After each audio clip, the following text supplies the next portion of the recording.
인사하십시다. 새해 복 많이 받으시지. 네. 네. 더 행복하시지. 예. 주님과 동행하는 우리 2020년도 되기를 축복합니다. 올 한 해도 주님과 동행하면서 우리 더 풍성한 감사와 기쁨이 넘치는 우리 교회와 여러분 가정과 개인의 삶이 될 수 있기를 주의 이름으로 축복합니다. 성경의 인물 중에서 하나님과 가장 친밀하게 동행했던 사람을 뽑으라면 누가 있을까요? 에녹도 있지만 그 모세가 실제로 가장 친밀합니다. 왜냐하면 모세는 직접 하나님을 보신 분이에요. 그죠? 또 하나님의 그 이름을 유일하게 직접 들은 분이에요. 원래요, 히브리어는 자음만 씁니다. 자음. 그래서 모음을 쓰지 않아요. 그래가지고 자음만 보고는 이게 어떻게 발성 또는 발음을 해야 되는지 모릅니다. 여러분들, 만약에 제 이름이 이영 S인데요. 우리 여러분들 아시죠? 제 이름 이영 S 그러면 어떻게 읽는지 아시죠? 원석 아는데 처음 보는 사람은 이걸 어떻게 이원석이라고 읽어야 되는지 오원석이라고 읽어야 되는지 모르는 거예요. 그래서 저를 좀 싸게 5원인데 2원으로 읽는 사람도 있다 이 말이죠. 그러면 안 되는 거죠. 그러니까 그거는 들어야 아는 거예요. 근데 그것을 누가 들었다? 모세가 들었습니다. 그래서 출애굽기 33장에 보면 모세와 하나님 사이는 친구 사이로 이렇게 기록하고 있어요. 마치 친구처럼 하나님하고 인간하고 이렇게 되면 이야기를 하는, 드문드문 이야기하는 어떤 하나님의 사역이 있을 때, 원래요 고대 신들은요 일방적인 거거든요. 지시하고 안 하면 벌 주고 막 그렇단 말이에요. 근데 하나님은 모세와 굉장히 친밀했어요. 그래서 모세와 때로는요 이걸 어떻게 할까 고민도 어떻게 하나님의 계획을 미리 말씀해 주시고 그것을 또 같이 상의도 하고 그렇게 했단 말이죠. 그래서 마치 친구처럼 그렇게 이야기를 했다라고 기록을 하고 있습니다. 고대 신들은 백성들과 소통하지 않습니다. 소통하지 일방적이에요. 위험을 나타내면서 와서 막 절하라 그러고 막 이렇게 벌을 주고 그럽니다. 그래서 겁을 줘서 굴복시키는 것이 고대 신들입니다. 그런데 하나님은 그렇지 않았어요. 여호와 신은 고대 신들 다른 신들과 달랐습니다. 백성들과 소통하기를 좋아하고 백성들 가운데 있기를 좋아했어요. 고대 신들은요 멀리 있었어요. 그래서 너희들이 이리 와 그랬습니다. 근데 하나님은요 몸소 그들의 중앙에 가셨어요. 그게 뭡니까? 성소의 위치죠. 성막의 위치인 거예요. 백성들이 다 공동체가 쫙 있는데 그 중앙에 아주 가까운 곳에 그곳에 하나님의 임재가 임하는 그 성소가 있는 것입니다. 그건 뭡니까? 백성들과 소통하고자 하는 것이죠. 여러분, 하나님께서 우리 백성들과 소통하고자 하는 그 의지, 그 결단의 절정의 사건이 뭔지 아세요? 바로 그 당신께서 인간으로 몸으로 오신 예수 그리스도, 그 성육신 하신 것이 바로 하나님께서 우리 인간과 소통하고자 하는 그러한 의지의 절정이라고 하는 것이죠. 하나님은 절대 지존이신데 이 낮고 천한 인간과 소통하기 위해서 소통할 필요도 없죠. 왕들은 그 신들은 그냥 지시만 하면 되는데 하나님은 그렇게 하지 않았어요. 친절하게 우리 아픔과 고뇌와 고통을 함께 느끼면서 우리의 눈높이를 가지고 소통하려고, 그래서 정말 전인적인 치유를 하기 위해서 당신께서 낮고 천한 몸으로, 인간의 몸으로 육신을 입고 오셨다라고 하는 것이죠. 그래서 이사야서 9장 6절에 보면 오실 그 메시아, 그 오실 예수 그리스도에 대해서 어떻게 표현하냐면 따라합시다. 기묘한 모사라. 원래 이제 이사야서는 기묘자라 모사라 돼 있는데요. 원래 히브리어도 그렇고 원어로는요 이게 수식어입니다. 기묘한 모사라. 영어 성경에는 따라합시다. Wonderful Counselor. 네, 여러분 둘 다 아는 단어죠. Wonderful Counselor. 아주 기가 막힌 상담자라는 거예요. 여러분, 상담이 뭡니까? 서로 대화하는 것, 서로 상자, 서로 담화를 나누는 것, 바로 이것이 상담이죠. 왜 상담이 필요합니까? 소통이 안 되니까. 이 사회와 소통이 안 되고 또 누군가 사람과 부모와 자녀와 또 공동체 안에서 소통이 안 돼서 마음이 답답하고 그래서 소통이 안 되니까 뭐가 터져요? 우라통이 터지는 그런 사람들에게 상담이 필요한 거죠. 상담가의 역할이 뭐예요? 그와 소통해 주는 거예요. 소통하면서 그 마음에 응어리졌던 것들이 다시 풀리는 바로 그것이 상담의 역할이죠. 들어주는 거예요. 마음의 소리를 들어주는 것입니다. 여러분, 우리 가정과 교회가 정말 행복한 샬롬 공동체가 되기 위해서 가장 필요한 것이 뭘까요? 소통하는 거예요. 소통이 안 될 때 고통스럽고 우라통이 터진다라고 하는 것이죠. 여러분, 그렇지 않습니까? 가족은 평생의 동반자죠. 교회는 뭐예요? 영생의 동반자. 여러분, 여러분의 모든 가족이 또한 영생의 동반자가 되기를 축복합니다. 우리 가족 중에는요, 안 믿는 가족들이 있잖아요. 그죠? 그런 분들은 어쩔 수 없이 평생의 동반자일 뿐이에요. 근데 그분들이 다 영생의 동반자가 돼야 돼요. 여러분, 그렇기 때문에 이 동반자라고 하는 건요, 같이 동행을 한다는 건요, 소통이 가장 중요합니다. 서로의 마음을 들어주는, 내 말만 막 하는 건 소통이 아니에요. 그거는 이 신이 하는 짓입니다. 우리 자녀들과도요, 소통을 잘 해야 돼요. 소통을. 그건 뭐예요? 들어주는 것이 소통이죠. 마음을 읽어주고 그 마음의 소리를 들어주는 것. 그래서 때로는 필요한 어떤 코멘트를 해주는 것. 이런 것들이 바로 소통이죠. 그래서요, 여러분, 소통이 없는 불편한 관계로 오랫동안 동행을 한다고 칩시다.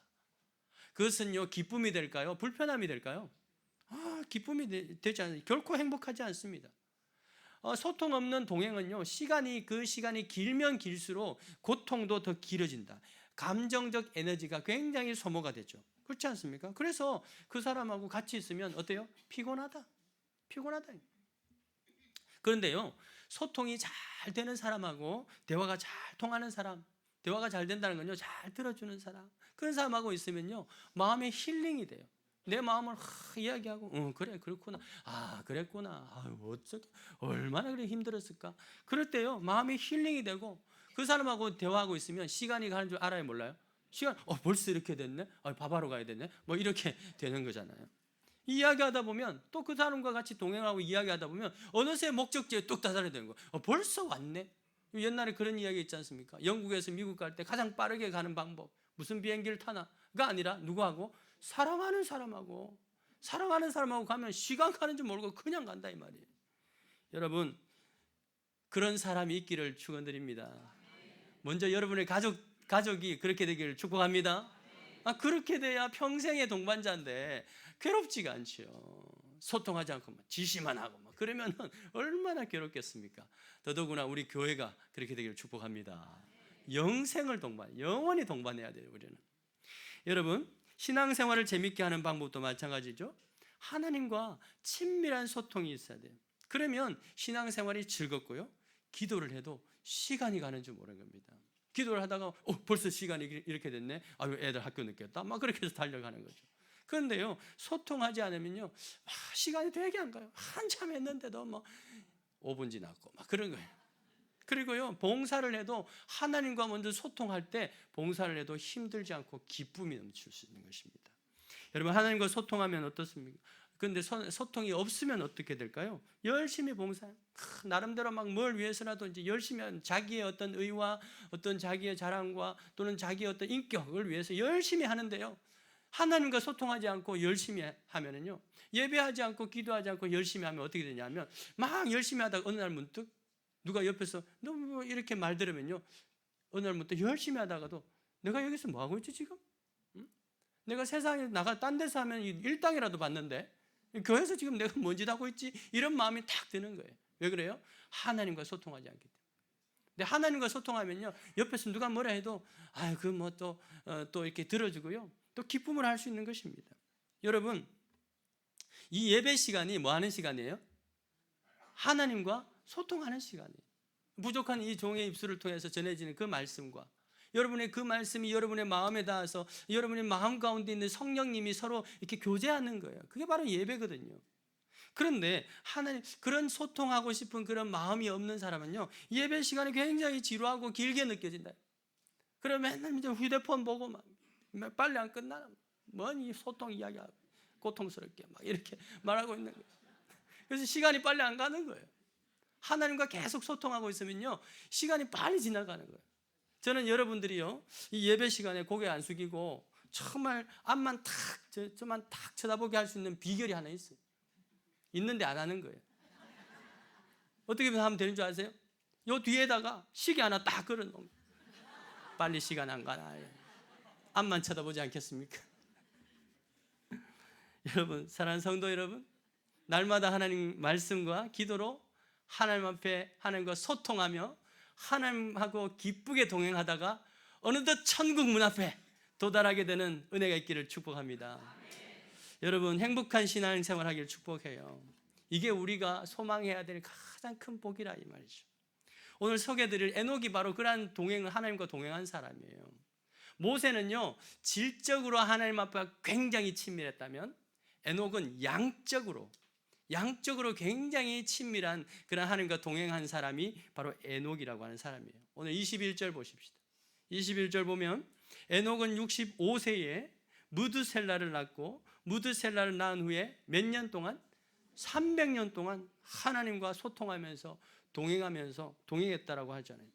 그렇게 하다가 몇 세에 돌아가셨어요? 365세에 돌아가신 게 아니라 세상을 떠난 거예요. 하나님이 그를 데려가신 거예요. 모세는 40년간 하나님과 동행했다면 에녹은 300년간 동행을 했다. 양적으로 에녹이 더 많은 거죠. 자, 하나님이 그를 데려가심으로 세상에 있지 아니하다라고 하는 이 말은 그가 죽었다는 말이나요? 아니죠. 히브리서 11장 5절에 보면 이렇게 돼 있어요. 믿음으로 에녹은 뭘 보지 않고 죽음을 보지 않고 옮겨졌다 하면서 그 밑에 보면 그는 옮겨지기 전에 하나님을 뭐 하시게 하는 자죠? 기쁘시게 하는 자라 하는 증거를 받았다라고 돼 있잖아요. 에녹은 엘리야처럼 죽음을 보지 않고 하나님 나라로 옮겨졌다 하는 것이죠. 어떤 식으로 갔는지 알아요? 몰라요? 모른다. 성경이 기록되지 않아요. 왜 그럴까요? 이것은 하나님의 일이기 때문에, 하나님의 신비이기 때문에. 하나님의 창조도 마찬가지죠. 하나님의 신비예요. 무에서 유를 창조하는 것은 하나님의 신비입니다. 신비는요, 초자연적인 거예요. 초언어적인 것입니다. 그래서 언어로 표현할 수 없는 거예요. 그래서 우리는 이 에녹이 어떤 식으로 하나님 나라에 갔는지는 이 글자로, 언어로 얻을 수 있는 정보가 하나도 없어요. 300년 동안 하나님과 동행을 했는데, 근데 그거에 비해서 에녹에 대한 정보가 아브라함은 되게 많잖아요. 근데 에녹은 죽음을 보지 않고 하나님 나라 갔는데 에녹에 대한 정보가 그렇게 많지 않은 거 이상하지 않으세요? 저는 이상하게 생각하다가 하나 깨달음 주세요. 왜냐하면 이 사람 다른 거 이야기할 거 있나? 아브라함은 죽어서 갔고 이 사람은 죽지 않고 하나님이 데려갔는데 이것만으로도 끝이지, 그렇지 않습니까? 이거 하나면 끝이지, 다른 이야기 해봐야 다 무색하게 되는 거. 그래서 에녹에 대한 어떤 정보는 그가 죽지 않고 하나님 앞에 하나님이 데려갔다라고 하는 그 사건으로 충분한 거예요. 그걸로 충분한 거죠. 자, 그래서 그는 하나님과 친밀한 사이였다는 거예요. 저는 예전에, 아주 오래전에 이 에녹에 대해서 어떤 목사님이 설교를 하셨는데, 여러분들도 아마 들은 기억이 있는 분들도 있을 겁니다. 아주 에녹의 삶을 아주 재밌게 표현한 것이 문득 기억이 났어요. 에녹이 왜 이렇게 되었어요? 왜 이렇게 죽음을 보지 않고 갔을까? 에녹은 하나님과 너무나도 즐겁게 동행을 하면서 300년을 걸어가다 보니까, 300년 하나님과 막 동행을 걸어가다 보니까 어느새 어디요? 천국 문 앞에 뚝 도착했다는 거예요. 그러자 하나님이 에녹한테 이왕 여기까지 온 거 그냥 천국 들어가자 해서 이제 들어갔다. 참으로 재밌는 상상이지 않습니까? 참 재밌는 상상입니다. 에녹과 하나님이 그만큼 친밀했다는 것을 강조하는 것이죠. 그도 그럴 것이요, 아까 읽으셨던 히브리서 11장 5절에 보면 그가 옮겨지기 전에 하나님을 기쁘시게 하는 자로 증거된 자라고 이렇게 소개하고 있지 않습니까? 그 하나님도 에녹과 함께 있는 것이 너무나도 기쁘고 대화하고 동행하는 것이 너무나도 기뻐하다 보니까 천국까지 가서 그냥 들어가자 하고 들어갔다. 좋은 상상이라고 생각합니다. 여러분, 동화 같은 이야기지만 인간이 상상할 수 있는 표현력이 요 정도인 것이죠. 이걸 가지고 말이 된다 안 된다라고 말하면은 제가 할 말이 없습니다.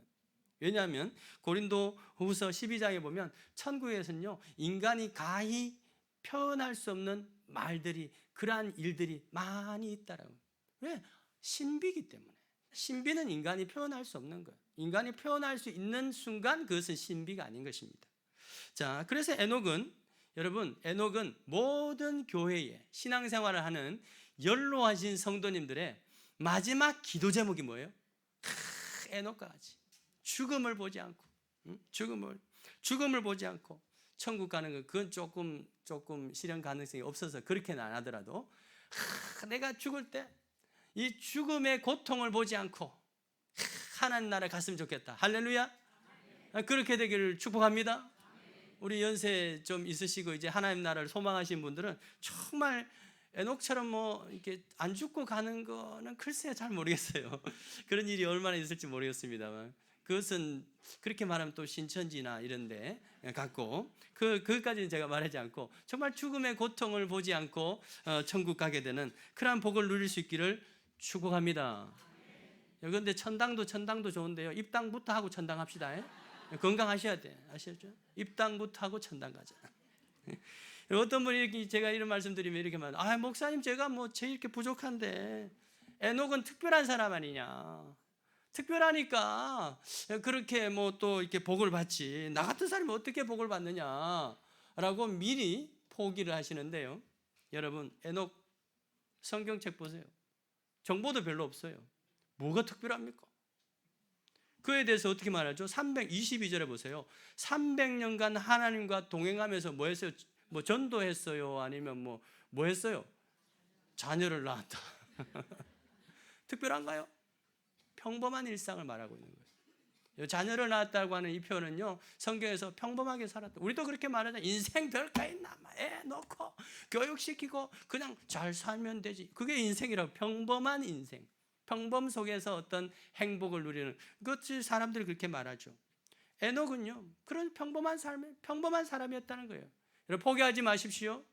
평범 속에서 하나님과 동행하는 것이 가장 복된 삶인 것을 믿으시기 바랍니다. 에녹을 보면서 그렇게 할 수 있는 거예요. 더욱이 에녹은요, 평범하지 않은 것이 뭐냐면 당시에 다른 사람들에 비해서 상대적으로 짧은 인생을 살았어요.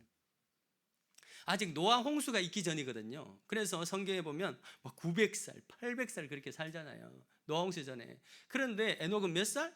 365세 만에 그냥 세상을 떠나버린 거예요. 세상을 떠난 게 맞어요. 죽었다가 아니라 세상을 떠났어요. 짧았어요. 그러니까 여러분들, 에녹이 특별하다고 생각하지 마시고 저와 여러분도 충분히 하나님을 기쁘시게 하면서 또 하나님과 소통하며 친밀하며 정말 하나님과 가까이 지낼 수 있는 그러한 사이가 될 수 있는 줄 믿으시기 바라요. 그걸 소망하시면 돼요. 그렇다면 에녹은 어떤 점에서 하나님께 기쁨이 되었는가 하는 것을 살펴보십시다. 자, 에녹에 대한 이 기록이 4장에는 어떤 창세기 4장이 뭐가 나오죠? 가인의 그 어떤 이야기가 나와요. 가인의 후손들.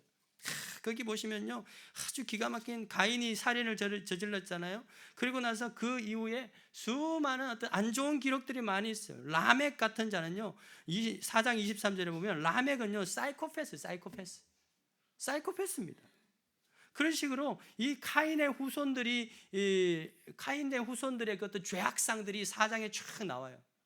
그리고 6장에는 뭐 나옵니까? 그들의 후예들에 대한 심판의 이야기가 나오죠. 노아의 홍수의 그 심판의 이야기가 나옵니다. 그 사이에 지금 에녹이 딱 있는 거예요. 에녹이. 그게 뭡니까? 그 당시 가인의 후손들이 지배하고 있던 영적, 문화적, 사회적으로 지배하고 있던 그 배경 속에서 하나님을 찾지 않고 폭력과 살인이 난무하는 그 배경 속에 있는 그 사회 속에서 누가요? 에녹이라고 하는 사람이 다르게 살았다고 하는 것이죠. 다르게. 하나님 앞에 유일한 기쁨이요 또 희망으로서 그 에녹이 살았다라고 하는 것이죠. 그런데 재밌는 사실이 있어요. 우리 창세기 4장 17절을 한번 보실래요? 성경책 4장 17절에 보면 가인의 아들의 이름도 에녹이라고 되어 있어요. 히브리어로도 글자가 똑같아요. 히브리어는요 사실 하노크거든요. 하노크인데 우리 성경에는 에녹이라고 이렇게 번역이 되어 있죠. 가인의 아들의 이름도 에녹이에요. 그런데 이 믿음의 사람, 하나님의 기쁨인 이 에녹도 동명이인으로서 에녹입니다. 여러분, 이것은 뭔 말이라는 거예요? 서로 혼잡하는 것이 아니라 이렇게 됨으로써 더 이 믿음의 사람 그 에녹과 카인의 후에 그 에녹을 대조시키면서 하나님의 눈에 하나님에 더 부각되는 것이죠. 하나님을 찾지 않고 음행과 각종 죄악이 광란을 주도하는 그 카인의 후손 에녹과는 대조적으로 동일한 인물이지, 동일한 이름이지만 하나님을 경외하고 그와 동행하려고 하는 그 에녹의 이 고독한 영혼의 몸부림, 그것은 하나님의 눈에 더 선명하게 보이는 거예요. 여러분, 촛불이 하나 있는데요, 여기에 만약에 촛불이 있는데 이 밝은 데 있을 때 촛불이 더 보이나요? 깜깜할 때 더 보이나요? 깜깜할 때, 빛은 똑같아요. 깜깜할 때 더 잘 보이는 것이죠. 여러분, 교회가 이 세상이 막 영적으로 어두워지고 암울해질 때, 그때가 우리 성도와 교회들에게는 절호의 찬스인 줄 믿으시기 바라요. 더 빛을 밝힐 수 있는. 그것에 그냥 우리가 흡수되고 그 빛을 꺼버리면은 우리 끝나는 것인데, 그렇지 아니하고 그럴수록 에녹처럼 더 주님과 동행을 하고 그 말씀과 동행을 하는 사람은요, 세상이 어두우면 어두울수록, 세상이 그 카인의 후손들의 그들처럼 죄악이 관영하면 관영할수록 교회와 하나님의 빛으로 부르신 우리 교회와 우리 성도들은 더 밝게 빛나는 거예요. 여러분, 그 기회를 절대 놓치지 마시기 바래요. 세상이 그런데 뭐 우리도 똑같이, 아니, 그럴수록 더 구별되고 분별될 수 있는 그 기회인 것입니다. 여러분, 그래서 하나님은 에녹을 너무 기뻐하셨어요. 그래서 죄악된 이 세상을 보면서 지금이라도 막 그냥 심판하고 싶었어요. 그런데 그나마 이 에녹 때문에 기뻐할 수 있었고, 아마도 그냥 제가 한번 상상해 봤어요. 에녹이 이 심판, 하나님의 그 심판을 계속 지연시켰던 것 같아. 누구처럼? 모세처럼. 모세가 시내산에서요, 하나님께서 막 말씀 받고 있는데 그 밑에는 막 우상 숭배하고 막 그랬잖아요. 그때 하나님이 심판해 버릴 거다, 없애버리고 다시 너하고 다시 시작할 거다 했을 때 모세가 막 중보하면서 아닙니다, 차라리 나를 생명책에서 이름을 지어주십시오 해가지고 이제 무마를 시키거든요. 에녹이 그랬을지 않을까? 하나님의 심판을, 노아 홍수가 이제 6장에 나오는데 이 에녹 때문에 그 하나님의 심판이 지연시키는 역할을 했다는 것이죠. 여러분, 그것을 어디서 알 수 있느냐? 유다서에 보면 에녹에 대해서 기록을 딱 하고 있는데요, 이걸 보십시다. 아담의 7대손 에녹이 이 사람들에 대하여 예언합니다. 예언. 뭐라고 예언하느냐? 15절 보시죠. 이는 뭇사람을 심판하사 모든 경건하지 않는 자가 경건하지 않게 행한 모든 경건하지 않은 일과 또 경건하지 않은 죄인들이 주를 거슬러 한 모든 완악한 말로 인하여 말미암아 그들을 정죄하게 하려는 그 하나님의 계획, 그 하나님의 계획을 에녹을 통해서 예언합니다. 그러니까 하나님의 그 심판의 계획을 에녹과 모세처럼 상의를 하는 거예요. 어떻게 볼까? 그때요, 에녹이 잠깐만요, 좀만 더 그렇게 하지 않았을까? 여러분, 그 심판의 예언이 어디 나옵니까? 그 심판의 예언, 바로 그의 아들 이름에 포함되어 있죠. 그의 아들 이름 뭐예요? 무두셀라가 히브리어로 뭐냐면 메투는 뭐냐? 메트는 뭐냐? 죽음. 샬라흐, 보낸다, send, 죽음을 보낸다. 죽음이 뭐예요? 심판을 보낸다는 것이죠. 에녹은 65세에 무드셀라를 낳고 300년 동안 동행하면서 하나님과 자녀를 낳았는데요, 메투셀라, 하나님이 그 무드셀라를 낳으면서 이걸 이제 내가 곧 죽음을 보내겠다, 심판하겠다. 300년 동안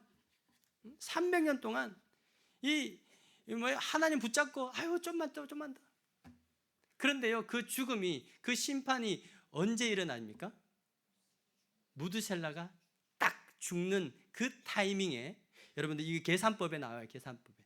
창세기 5장에 나오는 수많은 이름들의 사람들의 연령이 있죠. 그 계산한 표가 있는데 그걸 딱 보면 계산한 법을 보면요, 노아의 홍수가 언제 임하냐면 무드셀라가 딱 죽는 그 해에 노아 홍수가 일어납니다.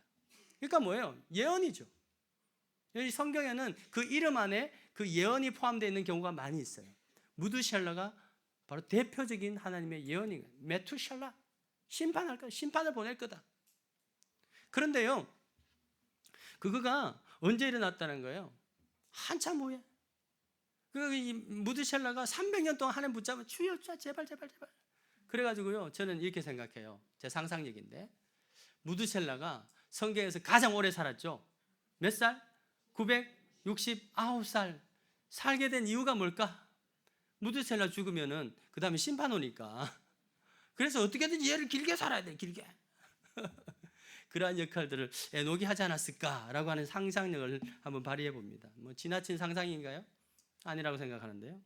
여러분, 이게 뭡니까? 하나님과 에녹과 친밀한 교제가 있을 때 하나님과 또 소통하는 그러한 어떤 모습들을 보게 됩니다. 그럴 때 하나님의 계획을 알게 되는 거죠. 여러분, 우리가 어떤 앞에 2020년도 여러분 개인의 삶을 걸어갈 때 혼자 가지 마세요. 내 생각대로 가지 마시고 하나님과 소통하시고 하나님의 계획을 알고 나아갈 때 가장 안전이요, 가장 복된 결과가 있을 줄 믿습니다. 여러분, 주님과 더욱 친밀하게 하는 2020년 되기를 축원드립니다. 에녹처럼 365년은 못 살아도 365일 주님과 동행하는 저와 여러분 되기를 축원드립니다. 제가 오늘 본문 그 제목을요, 주님과 동행하는 2020년 했다가요, 2020년자를 빼고 2020만 했어요. 그 이유가 뭘까요? 교회의 비전을 말해요. 2020. 우리 교회는 비전의 땅으로 가는 그 비전이 2020년도 올해 안에 있는 것입니다. 이 2020 비전도 주님과 동행해야 바로 갈 수 있는 것입니다.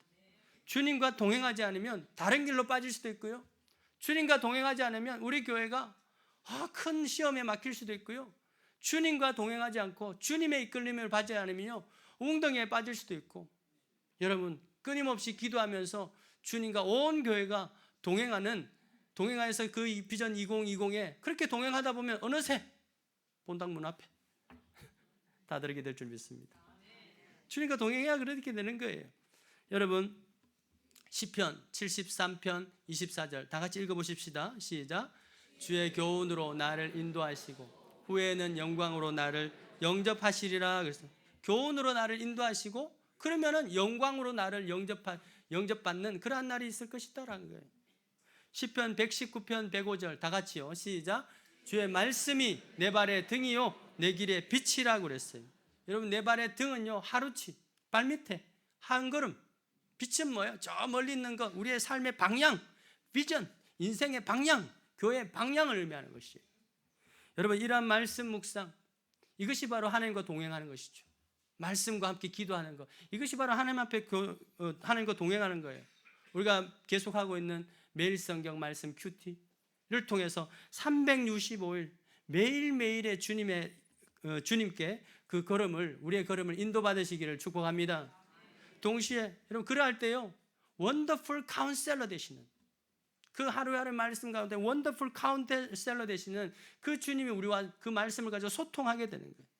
그럴 때 우리의 마음 가운데, 먼저 우리의 마음 가운데 샬롬이 있고, 그럴 때 우리 가정에 샬롬이 있고, 그럴 때 우리 교회가 샬롬이 있고, 그 샬롬이 우리 사회로 증거될 줄 믿습니다. 여러분, 그리고 온 교회가 함께하는 1000번째 성경 통독이 있어요. 개인적으로 하셔도 돼요, 카톡으로 공동체로 하셔도 돼요. 그거 다 하시기 바랍니다.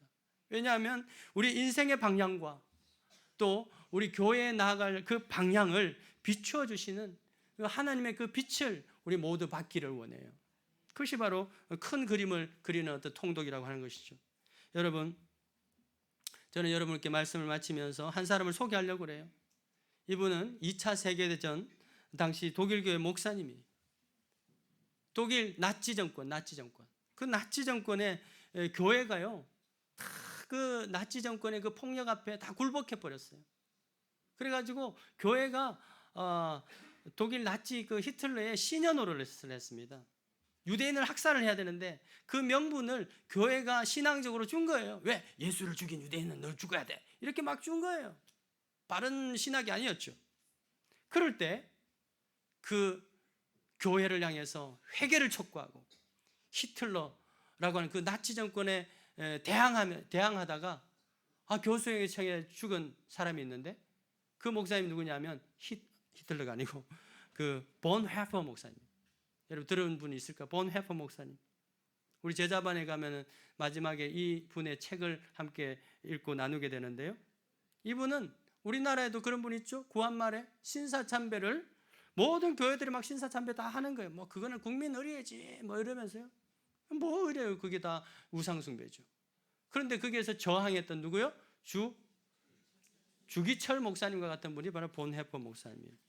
본헤퍼 목사님은 히틀러를 암살하려고 하는 그 음모에 가담되었다라고 하는 그 죄명으로 교수형 선고를 받게 되는데요. 그가 처형을 당하기 한 달 전에 약혼녀가 있었는데요. 결혼을 앞둔 약혼녀가 있었는데 마리아예요. 이름도 참 좋죠. 마리아에게 편지를 한 통 보냅니다. 제가 그 편지의 일부를 잠깐 읽어드릴게요. 사랑하는 마리아, 성탄절에 당신에게 편지를 쓸 수 있고 이 편지를 통해 부모님과 형제자매, 친구들 모두에게 감사의 말을 전할 수 있어서 매우 기쁘군요. 이곳 새로운 형무소에서는 아주 적막한 날들이 이어질 것입니다. 새로운 데로 갔나 봐요. 그러나 외부에서 아무 소식도 들을 수 없는 순간이 될 때마다 내가 사랑하는 사람들과 얼마나 깊이 연결되어 있는지 느끼곤 합니다. 마치 우리 영혼이 일상생활에서는 알지 못했던 신경체계를 고독 속에서 만들어내는 듯 합니다. 그러니까 일상에 있을 때 몰랐는데 고독하니까 알게 된다는 거죠.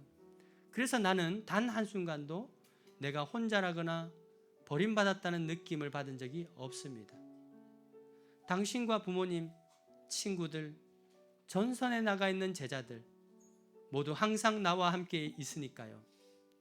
우리의 기도와 사랑의 말씀, 마음, 내게 보내준 성경 말씀, 그리고 지난날에 나누었던 대화, 음악, 책 등은 내 옆에서 그 어느 때보다 생생하게 살아 숨쉬고 있습니다.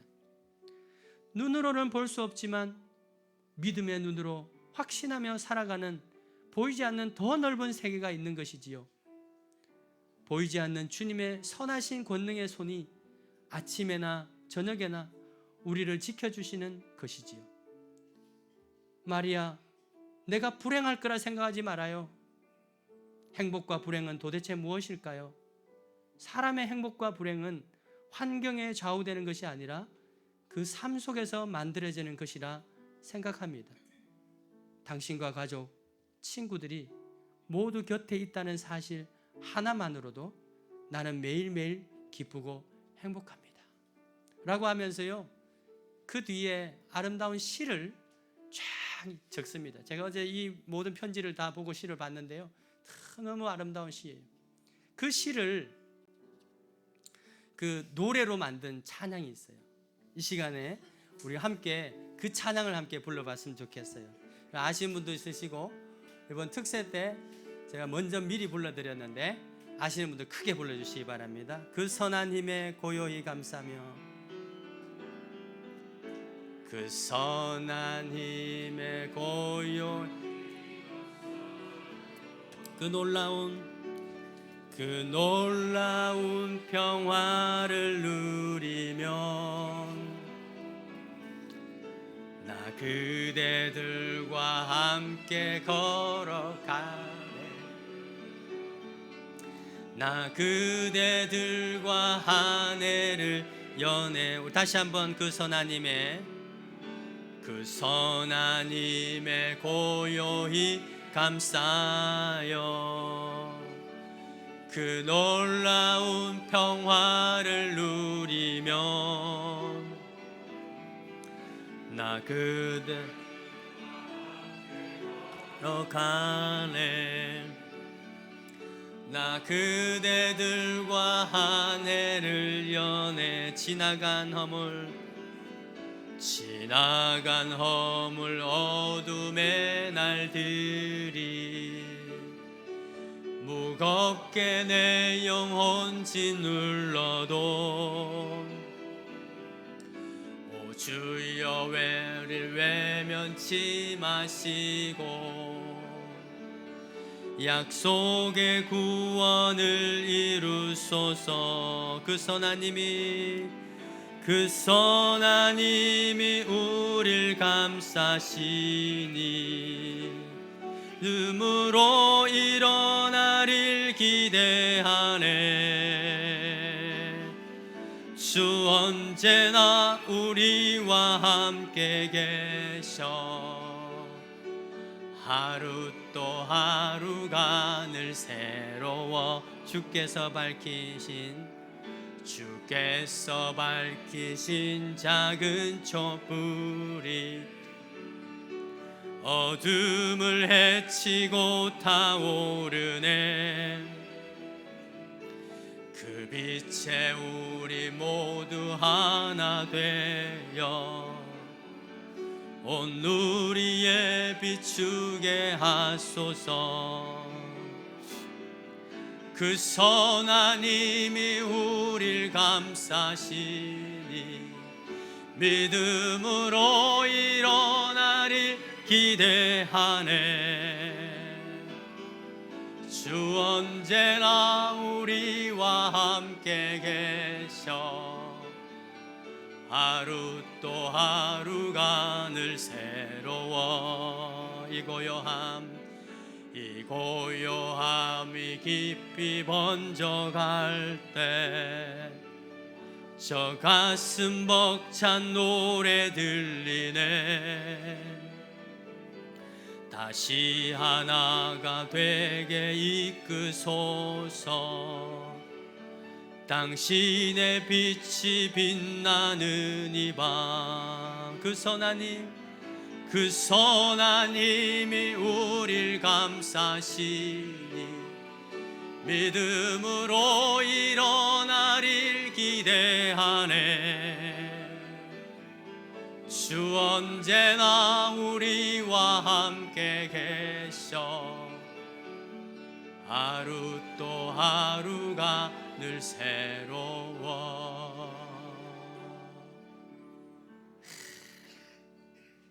이걸 독일어로 딱 불렀어야 되는데 한 집사님 부탁합니다.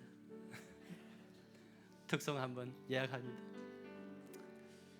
보네포 목사님은 이 카인의 후손 에녹이 살던 그때처럼 죄악이 관영하는 그런 어두운 가운데서 하나님과 외롭게 동행하려고 했던 그러한 에녹과 같은 그러한 사람이 본헤퍼였어요.